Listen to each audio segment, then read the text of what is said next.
Hello everyone, আসসালামু আলাইকুম। কি অবস্থা সবার? সকাল সকাল আজকে উঠে পড়লাম।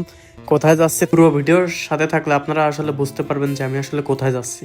তো সকাল সকালে উঠে পড়লাম, এই গাড়ি চলে আসছে। তারপরে এই যে আমাদের এলাকায় শুধু বড়ে আর বড়ে, আর আমাদের গ্রামে সবুজ শ্যামল প্রকৃতিতে ভরা, যেহেতু এটা যশোর জেলার বাঘারপাড়া থানা। তো তারপরে আমি গাড়ি থেকে নেমে আস্তে আস্তে সেলুনের দোকানে গেলাম।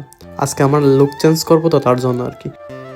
যাওয়ার পরে দেখলাম যে দাদা অলরেডি একজনকে কাটতেছে। তার জন্য আমি আর কি একটা ভিডিও নিয়েছিলাম, একটু ভাব নিচ্ছিলাম আর কি, ভাব নিয়ে একটু করতেছিলাম। তারপরে আমি দেখলাম যে অনেক ভিড়, যার কারণে আমি আবার বসে পড়লাম। আমার লুক চেঞ্জ করব, তার জন্য আর কি বসে গেলাম সিটে। তারপরে দাদা বললো যে বসে পড়ো, বসলাম।